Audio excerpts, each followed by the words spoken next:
Selamat pagi, Assalamualaikum warahmatullahi wabarakatuh. Kali ini kita akan mempelajari pajak yang namanya sering saudara kenal, saudara jumpai di sekitar kita, tetapi mungkin tidak kita sadari bahwa itu adalah pajak yang merupakan penerimaan pemerintah pusat. Apa itu? Yakni tentang cukai.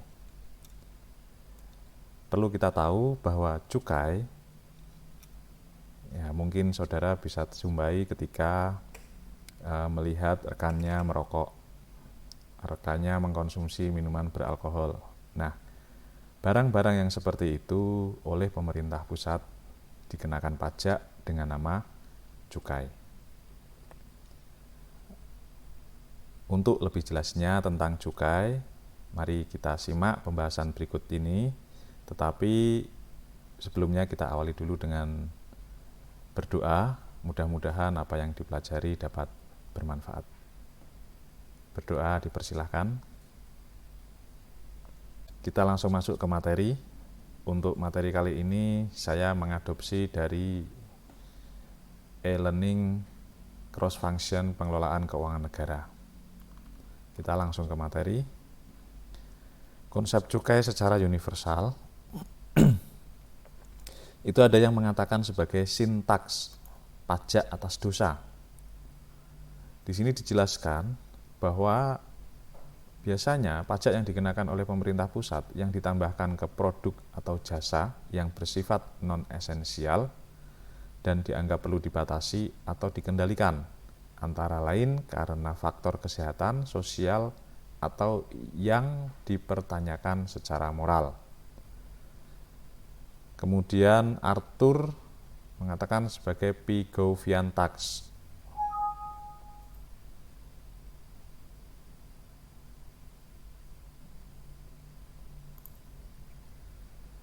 Mengapa demikian? Karena di sini ada kompensasi atas dampak eksternalitas negatif. Kemudian penerimaan cukai dapat dialihkan sebagai earmarking terhadap sektor ekonomi yang terdampak. Jadi ketika mengkonsumsi barang-barang kena cukai tadi, memang ada dampak negatifnya. Nah, atas pengenaan cukai itu dimaksudkan dapat sebagai kompensasi, sebagai penerimaan yang nantinya dapat digunakan untuk perbaikan terhadap sektor-sektor yang terdampak.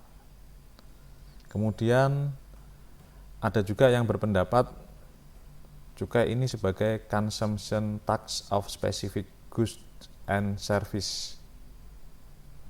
Jadi dijelaskan sebagai kompensasi atas kenyamanan atau kenikmatan yang diterima. Ini hanya berlaku untuk barang-barang tertentu dan fungsi utamanya adalah dalam rangka revenue atau reguleran. Memang atas barang-barang kena cukai ini tidak semua barang itu kena cukai, hanya barang-barang tertentu yang memiliki karakteristik tertentu yang dikenakan cukai. Saudara bisa juga download dari sini ya, klc.kemenkeu.go.id/filosofi cukai. Konsep cukai menurut Undang-Undang Nomor 11 Tahun 1995 sebagaimana diatur di dalam Undang-Undang 39 Tahun 2007. Jadi dasar hukum kita adalah Undang-Undang Nomor 11 Tahun 95 diperbaiki dengan Undang-Undang Nomor 39 Tahun 2007. Cukai didefinisikan sebagai pungutan negara terhadap barang-barang tertentu yang mempunyai sifat dan karakteristik yang ditetapkan dengan undang-undang. Apa itu sifat-sifatnya? Diperlukan pengendalian dalam konsumsi. Jadi tidak boleh semua orang mengkonsumsi barang kena cukai. Merokok tidak baik untuk anak-anak. Minuman beralkohol tidak baik untuk ibu hamil. Itu seperti itu contohnya. Kemudian peredarannya perlu dilakukan pengawasan. Karena apa? Ada dampak negatif terhadap masyarakat atau lingkungan hidup. Sehingga perlu dilakukan pembebanan demi keadilan dan keseimbangan.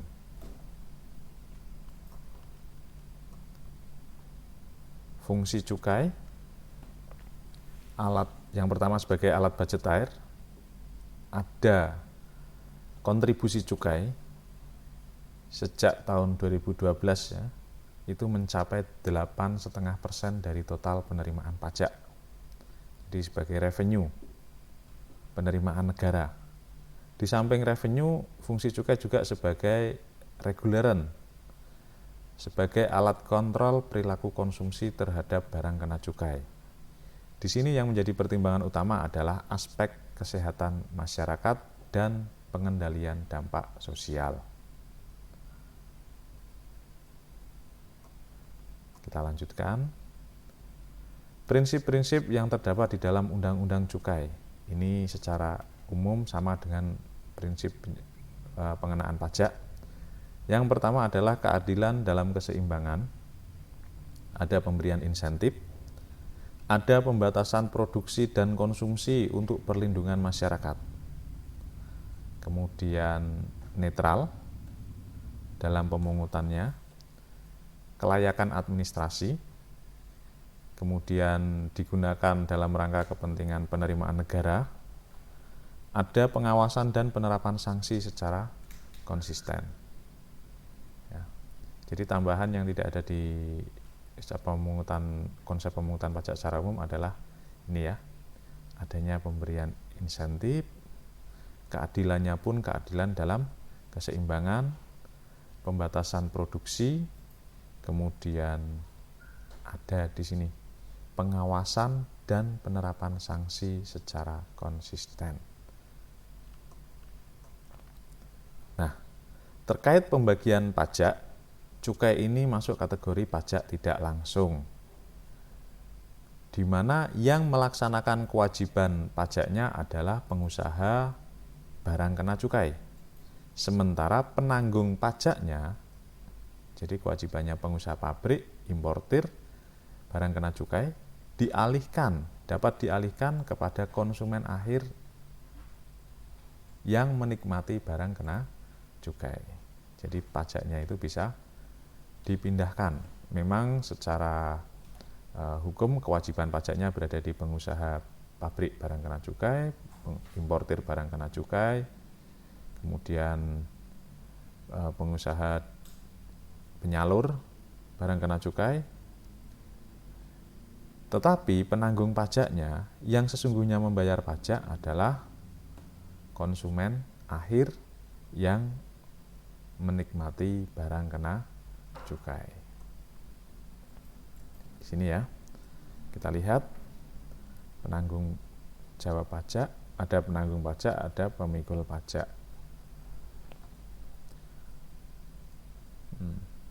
Ini hanya penjelasan mengenai pajak tidak langsung. Nah, sekarang objek cukai. Jadi tidak semua barang itu kena cukai. Untuk saat ini objek cukai baru ada 3. Yang pertama etil alkohol atau kita sebut sebagai etanol. Yang kedua minuman mengandung etil alkohol, kita mengenalnya sebagai minuman beralkohol, minuman keras.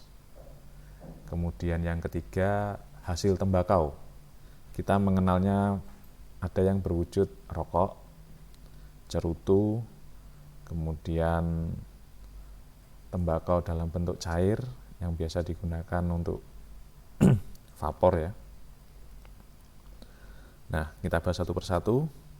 Etil alkohol itu zat cair, jernih, tidak berwarna. Rumus kimianya C2H5OH. Baik diperoleh secara peragian maupun penyulingan maupun secara sintesa kimiawi. Nah, ini keterangannya.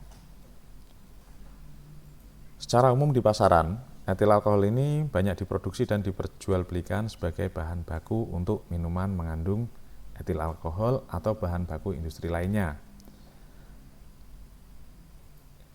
Jadi yang kita temui di pasaran itu biasanya etil alkohol yang berasal dari pengolahan molase atau tetes tebu yang diperoleh dengan cara penyulingan atau destilasi dengan kadar 95% sampai 96%. Kemudian yang kedua, minuman mengandung etil alkohol. Ini didefinisikan sebagai barang cair yang lazim disebut sebagai minuman mengandung etil alkohol yang dihasilkan dengan cara peragian, penyulingan, atau cara lainnya. Kemudian jenis-jenis MMA yang beredar di pasaran itu bervariasi dengan kadar alkohol yang berbeda-beda, ya, misalnya ada bir, shandy, anggur, gin, whisky, begitu. Baik diproduksi secara lokal atau produksi dalam negeri maupun minuman mengandung etil alkohol impor seperti bir, wine, whisky, ya. Kemudian yang ketiga, objek barang kena cukai adalah hasil tembakau. Jadi hasil pengolahan tembakau dengan tidak mengindahkan digunakan atau tidak bahan pengganti atau bahan pembantu dalam pembuatannya. Ini dicontohkan sigaret. Sigaret ini dibagi lagi nanti, ada sigaret putih, sigaret kretek, sigaret kelembak. Nah, sigaret putih itu seperti apa? Jadi rokok yang tanpa cengkeh. Sigaret kretek, rokoknya ini mengandung cengkeh, jadi tembakau cengkeh. Kemudian ada sigaret kelembak, jadi di rokok itu ada kelembak kemenyannya. Ini saya sudah pernah mencoba yang sigaret putih dan sigaret kretek. Jadi ada perbedaan rasa di situ. Kemudian yang berikutnya ada rokok daun. Jadi rokoknya ini langsung dari daun tembakau. Ada cerutu, ada tembakau iris, ini yang biasa melinting rokok sendiri. Tembakau iris, ada HPTL, hasil pengolahan tembakau lainnya. Bisa permen tembakau, bisa esens tembakau, ya. Ini contohnya untuk HPTL, ada permen karet tembakau, ada tembakau molasses, ada e-liquid, e-juice, ada snuff tembakau.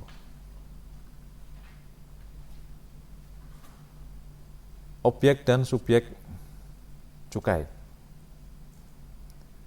Di sini ada pengusaha, ada produsen, dia adalah wajib cukai. Ya.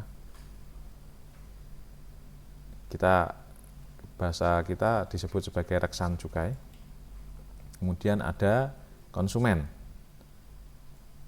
Ini sebagai pemikul cukai yang sesungguhnya membayar cukai.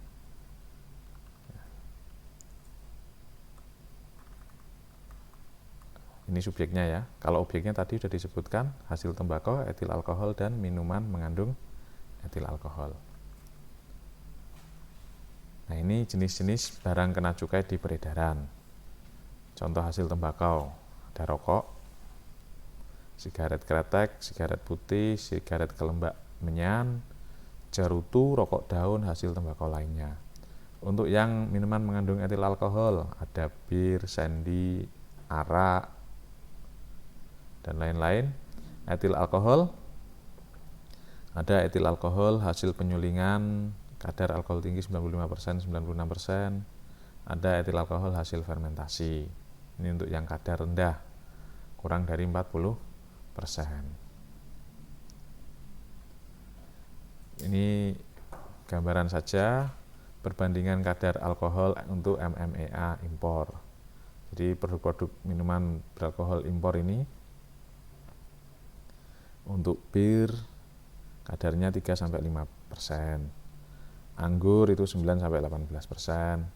Arak, whisky, brandy, vodka, gin itu di atas 30%. Wine itu 9-18%. Masuk ke perhitungan, kita awali dari tarif. Tarif cukai itu menggunakan 3 macam ya. Ada tarif ad valorem yang menggunakan persentase, ada tarif ad natorum atau tarif spesifik dengan rupiah tertentu. Ini kalau di pajak yang lain kita contohkan adalah bea materai. Tarifnya 3.000 atau 6.000, itu tarif ad natorum. Kalau tarif ad valorem ini contohnya adalah pajak pertambahan nilai 10%, 0%, 15% PPh misalnya.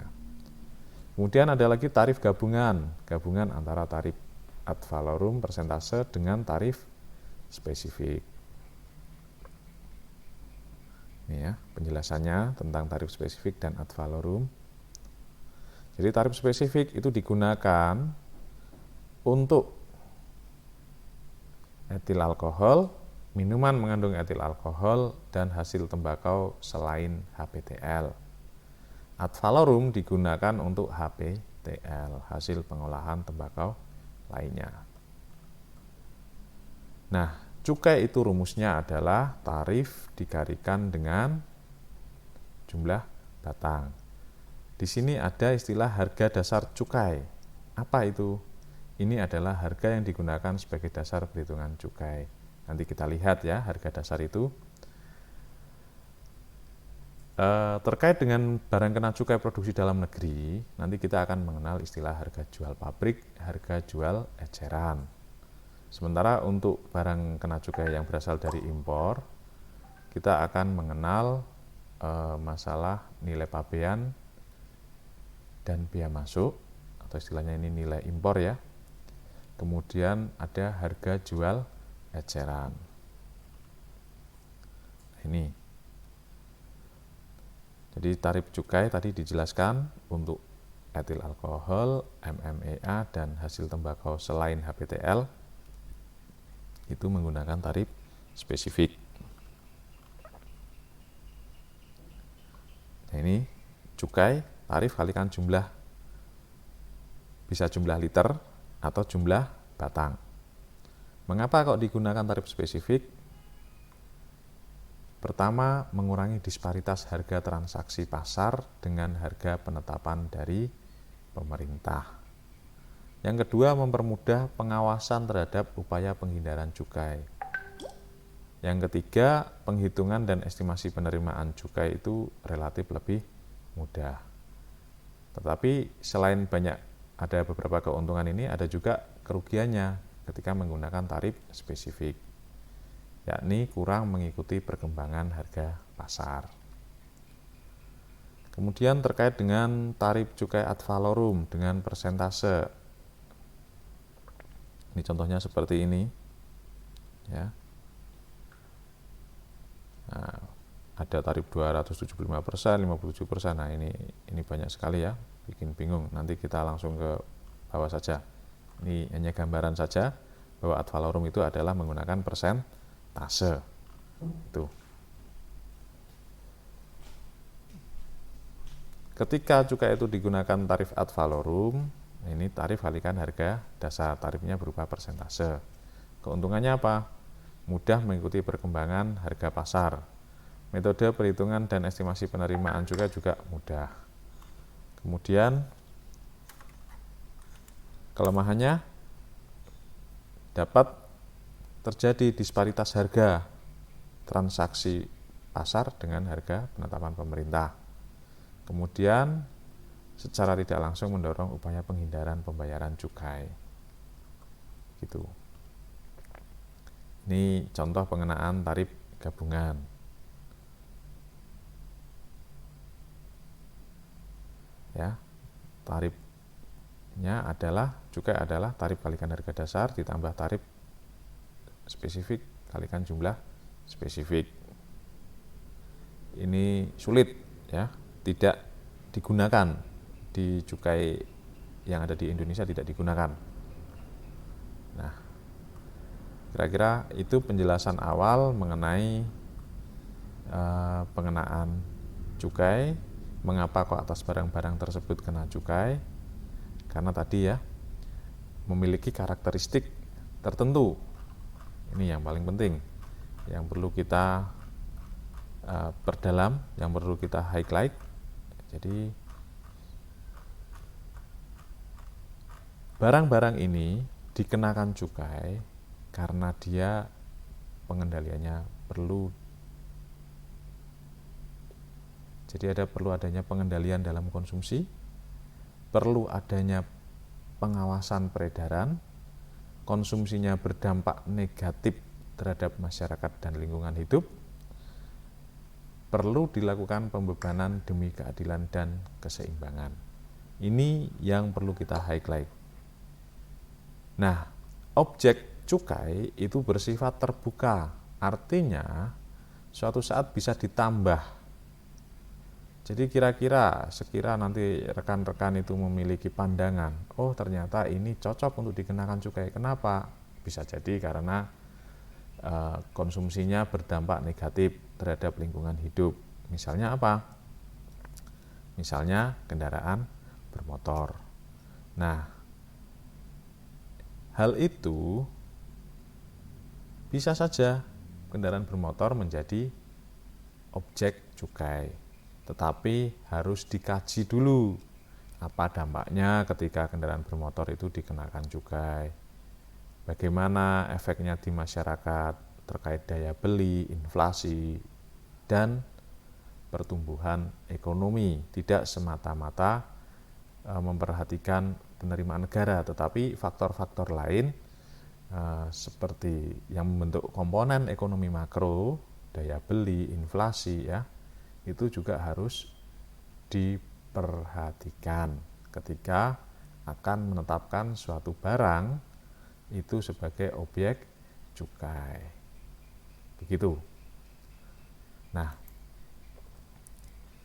kita lanjutkan.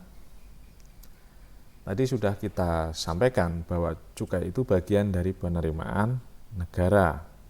Kita tidak sadari ya, ternyata ada penerimaan negara melalui cukai. Kita lihat di 2015 sampai dengan 2019. Penerimaan cukai itu selalu meningkat. Di 2015 144 triliun. Ini dalam triliun ya. Di 2019 tahun lalu cukai sudah terkumpul 172 triliun. Nah, ini tiga jenis penerimaan ini, tiga jenis pajak ini, biaya masuk, cukai, dan biaya keluar. Ini nanti akan kita pelajari.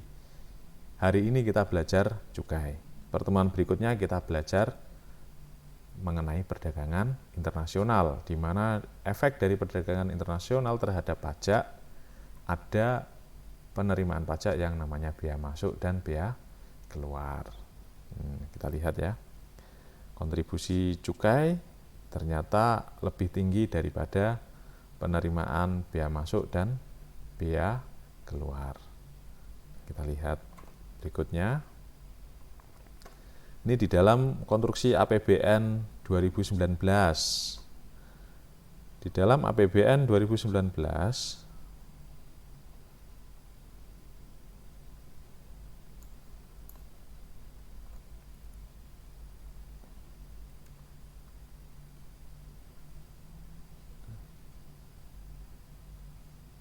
ini di dalam APBN 2019 saudara bisa lihat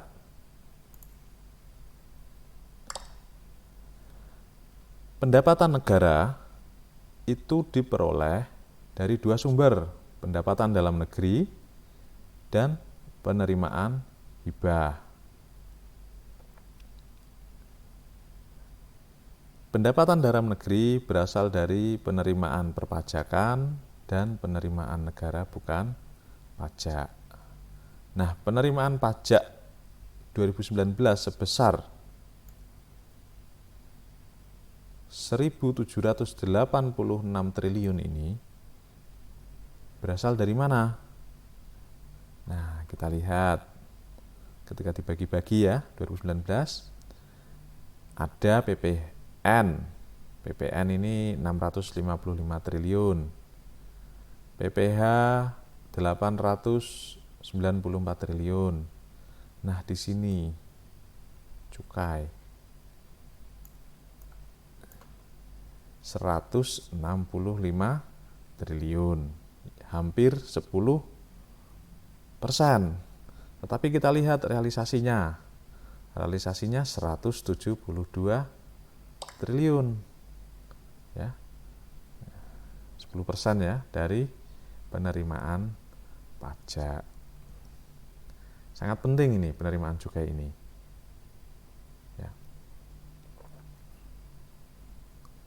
Nilai yang tidak sedikit yang masih kita tetapkan sebagai salah satu sumber penerimaan negara. Saya hanya fokus di pendapatan negara sesuai tema materi kita.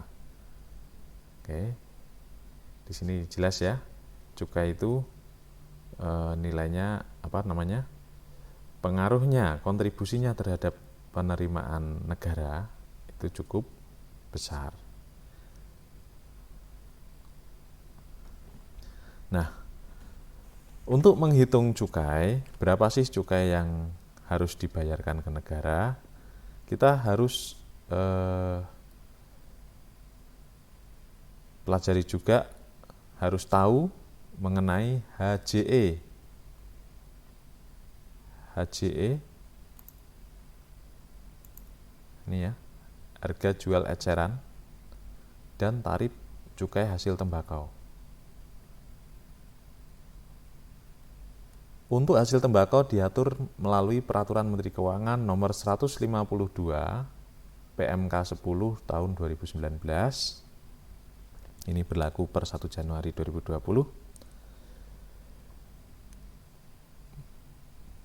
Tarif cukai itu dibagi-bagi untuk sesuai jenis hasil tembakaunya. Jadi hasil tembakau itu dibagi-bagi, ada SKM, sigaret kretek mesin, sigaret putih mesin. Jadi rokoknya dibuat dari mesin. Ada sigaret kretek tangan, sigaret putih tangan, ini rokoknya dibuat secara manual dengan tangan ya. Ada sigaret kretek tangan filter, sigaret putih tangan filter. Jadi rokoknya dibuat secara manual tetapi diberi filter. Ada tembakau iris, ada kelembak kolobot, ada kelembak menyan, ada cerutu. Nah, ini untuk yang produksi dalam negeri. Yang impor pun dibagi sesuai dengan jenis hasil tembakaunya. Nah, untuk yang dalam negeri dibagi lagi, selain jenis itu juga ada golongan 1 dan golongan 2. Jadi kemudian nanti ada juga HJE-nya, di mana golongan 1 ini HJE-nya paling rendah Rp1.700, harga jual eceran. Harga jual ecerannya paling rendah Rp1.700 per batang atau per gram untuk misalnya tembakau iris. Nah, untuk SKM golongan 1 ini tarif cukainya Rp740 per batang. Kalau untuk golongan 2 nanti dibagi lagi, untuk HJE lebih dari 1.275 dan antara 1.020 sampai dengan 1.275. Ini tarif cukainya juga berbeda. Contoh SKM golongan 1 apa itu? Kalau untuk rokok Jarum Super, gudang garam filter. Nah, ini 740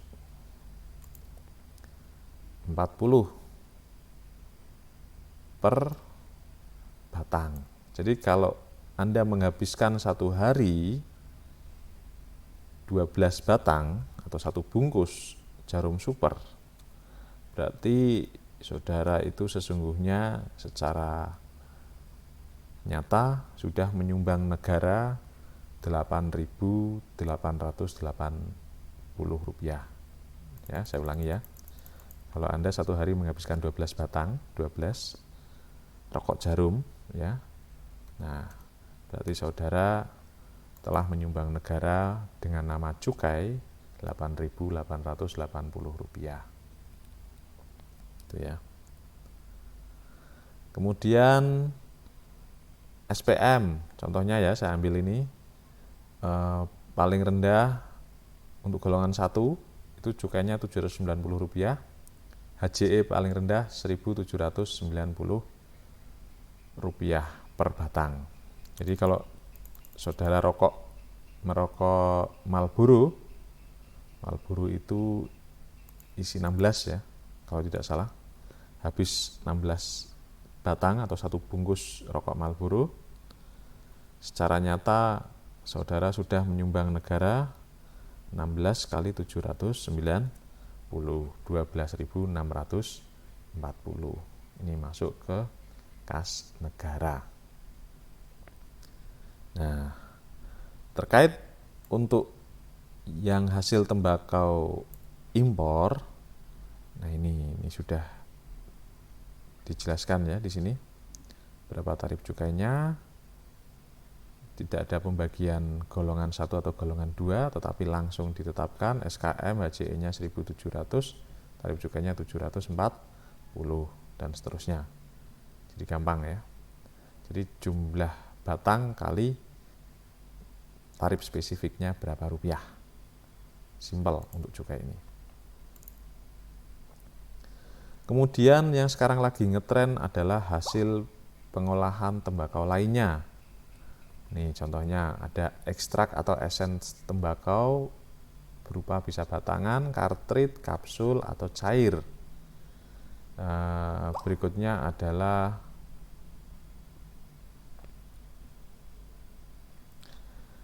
ada tembakau molasses, tembakau hirup, tembakau kunyah.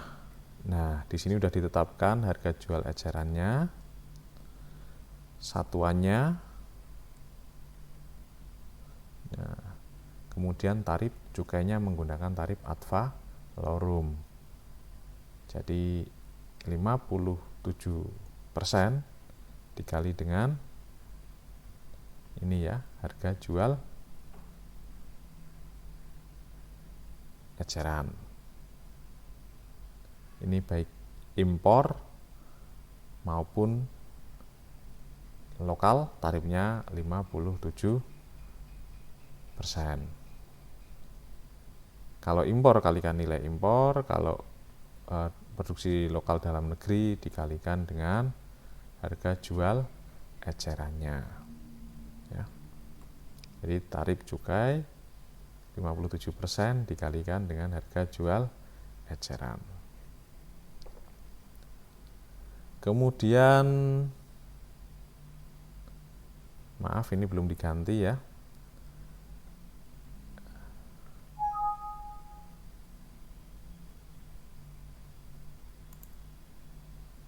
Ini adalah tarif cukai MMEA. Nah, oke, kita tampilkan.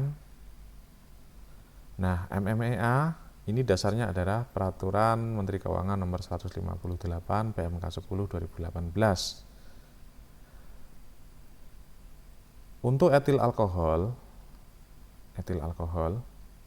itu tanpa golongan, baik produksi dalam negeri maupun impor, tarif cukainya 20.000 per liter.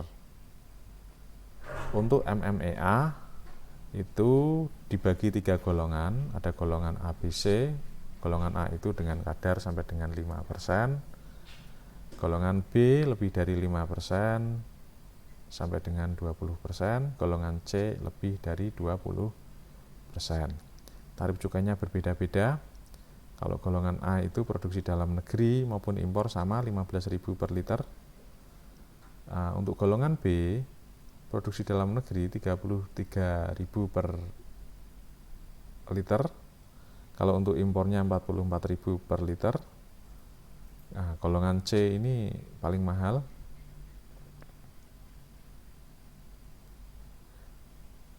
80.000 per liter untuk produksi dalam negeri atau 139.000 jika MMA itu impor. Kemudian yang ketiga, konsentrat bentuk padat dan cair dengan kadar berapapun tanpa golongan, baik produksi dalam negeri maupun impor, itu Rp1.000 per gram. Per gram ya. Hitungannya per gram. Nah, untuk lebih jelas kita masuk ke contoh soal. Pada 19 Juni 2020, pabrik MMEA ABC di Indonesia selesai memproduksi 3.000 liter MMEA dengan kadar alkohol 25%. Hitung cukainya. Nah, tadi ada yang kelewat, adalah kapan saat terutang dan kapan cukai itu harus dilunasi. Jadi munculnya cukai itu setelah selesai produksi dan dikemas. Itu terutang cukai. Dan cukai itu harus dilunasi sebelum barang kena cukai tadi dikeluarkan dari pabrik. Ya, sebelum dikeluarkan dari pabrik ke distributor ataupun ke pasar. Jadi pengusaha pabrik, industri itu istilahnya nalangi dulu, harus nalangi dulu cukainya, baru nanti akan mendapatkan penggantian setelah rokoknya atau minuman beralkoholnya laku di pasar, baru dapat penggantian. Nah, harga rokok yang saudara beli itu sudah termasuk di dalamnya adalah harga jual dari pabrik, keuntungan pabrik, keuntungan distributor, keuntungan pedagang eceran, dan cukai. Makanya harga rokok sekarang relatif lebih mahal ya, karena memang di situ sudah include cukai dan keuntungan rantai distribusi. Nah, sekarang kita selesaikan soal nomor 1. Kita lihat kadar alkoholnya 25%, berarti dia masuk ke golongan C. Kalau dalam negeri 80.000, MMEA impor 139.000. Ini termasuk dalam negeri ya. Ini perlu juga saya edit, maaf ada yang salah. Oke. Kadar alkohol 25% termasuk golongan C dalam negeri, sehingga tarifnya 80.000 per liter. Cukai adalah tarif kali jumlah liter, 80.000 kali 3.000 liter. Jadi harus membayar cukai 240 juta. Begitu dibayar cukainya, nanti pabrik MMEA-nya ini akan memperoleh pita cukai, dan pita cukai tersebut ditempel di kemasan pada bagian yang ketika nanti kemasan itu dibuka, maka pita cukainya akan rusak. Nah, kalau saudara dapati bahwa minuman beralkohol itu ada pita cukainya, artinya minuman beralkohol itu sudah lunas cukai. Ini harus ditempeli dulu pita cukainya sebelum dijual, sebelum dikeluarkan dari pabrik. Jadi keluar dari pabrik harus sudah dilekati pita cukai. Untuk mendapatkan pita cukai, maka cukainya ini harus dibayar. Begitu. Soal yang kedua. Pada 19 Juni 2020, pabrik rokok DEF di Semarang, golongan 2, selesai memproduksi 100.000 batang rokok hasil tembakau jenis SKM dengan HJE Rp1.300 per batang. Hitung cukainya. Berdasarkan data, SKM golongan 2 HJE 1300 ini masuk kategori, nah ini golongan 2 ya,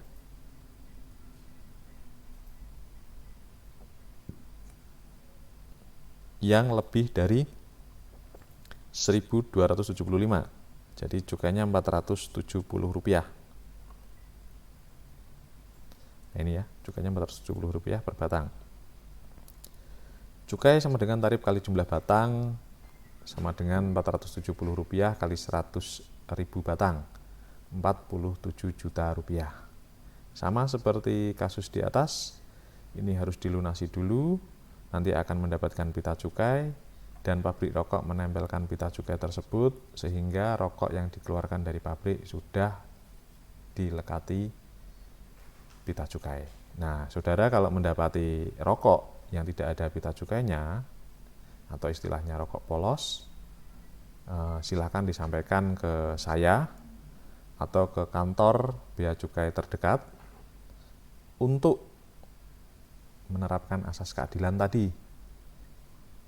Jadi terhadap barang-barang kena cukai itu atas konsumsinya perlu dipajaki, ya, sehingga ada equality di situ. Semua rokok dikenakan cukai, ya, semua minuman beralkohol juga dikenakan cukai. Memang karena apa? Karena memenuhi 4 syarat barang kena cukai yang sudah dijelaskan di awal tadi. Sekarang contoh ketiga. Pada 1 Mei 2019, PT BBB Pabrik MMEA memproduksi 2.000 liter MMEA dengan kadar 12%. Hitung cukainya. Berdasarkan data, kadar alkohol 12% termasuk golongan B. Ya, golongan B. Dalam negeri 33.000 per liter. Nah, cukainya adalah tarif kali jumlah liter 33.000 kali 2.000 liter atau 66 juta. Gampang ya?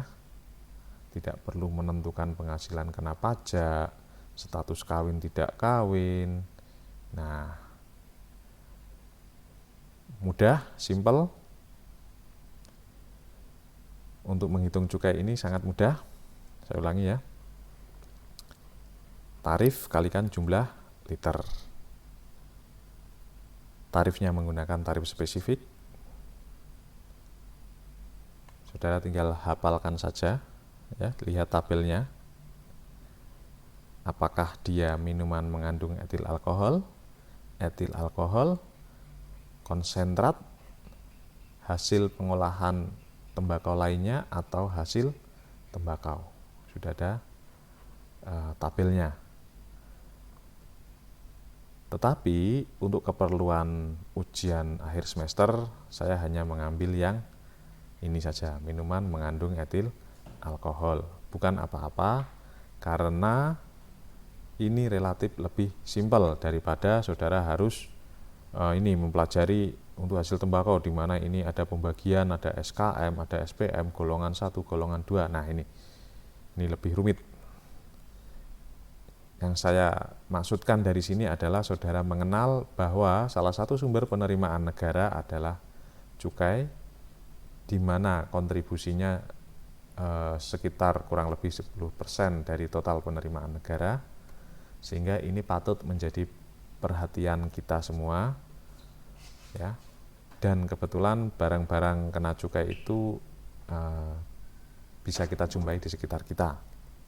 Ada rokok, ya, ada tembakau iris, ada ekstrak tembakau dalam bentuk cair, kemudian ada minuman beralkohol. Nah, saya kira itu materi tentang cukai, simpel, mudah, dan akhir kata, mohon maaf jika ada salah-salah. Assalamualaikum warahmatullahi wabarakatuh.